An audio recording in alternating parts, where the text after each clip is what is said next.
Hey guys, my name is X Factor. Hope you're having a great day. More changes coming down the pipeline for Battlefield 1, available now in the community test environment. Camera Shake Scale.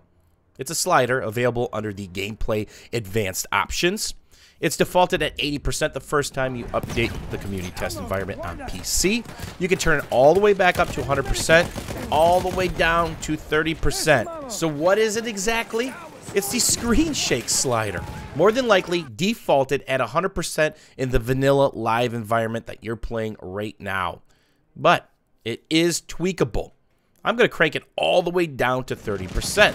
This has been something that's been somewhat controversial in Battlefield 1, primarily due to all the crazy grenade spam in the live environment, but also complicated by 64-man size games, including operations such as Foul Fortress, where if you defend properly and successfully, you might see the Dreadnought multiple times. Between the two primary cannon shellers, your screen never stops shaking no matter how far away you are from the shells landing near and on the objectives. It's something you cannot dodge.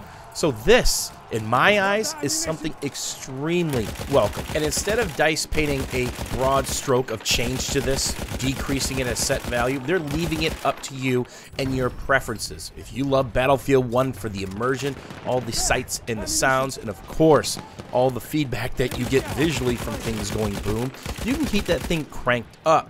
If you're somebody that likes to play the objective but can't stand your screen shaking non-stop, you can turn that down so it's not as bad. So here in a couple seconds, you're actually going to see me throw a lumpy at my feet to give you an example of what 30% looks like from that distance. Obviously, if a tank is shooting at you, a Dreadnought is raining death from above, it's going to be a little bit different. So what do you guys think of the Camera Shake Scale available in the Gameplay Advanced tab? Do you like that DICE is allowing you to tweak it on your end and not just be a broad stroke? In a couple seconds, I'm going to throw an impact and a lumpy at my feet, just far enough not to damage me, but to give you an idea of what 30% looks like from that combination. Again, if you're being shelled by a Dreadnought or tanks or bombed from above, it's going to be much worse than this, not to mention the multiplier of what can happen when you're on the objective and enemy grenades are being thrown at you. Another controversial subject that's been tweaked in CTE is the grenade balance. You do have an automatic timer, as you can see in the bottom right underneath my ammo count, a little circle going by. It is sped up by a big bag, but no longer do you get a magical grenade. Also, being in combat pauses that. To get your grenade, if your timer is up, you have to find a big bag, stand up for a split second, and away you go.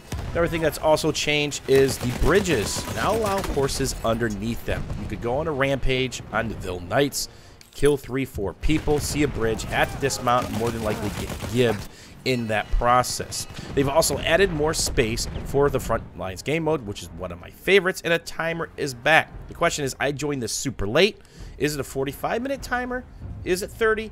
Is it an hour? And will it be adjustable once rental servers are actually available and tweakable? The last change available in Nivelle Nights right now is the Cathedral area has added more cover in between the trenches and around the general area in all of the game modes, allowing it to play just a little bit different, so you're not getting mowed in the open.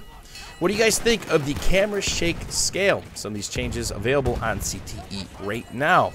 As always, thanks for watching. Thanks for hanging out. Let me know what you guys think down below. We'll see you guys soon.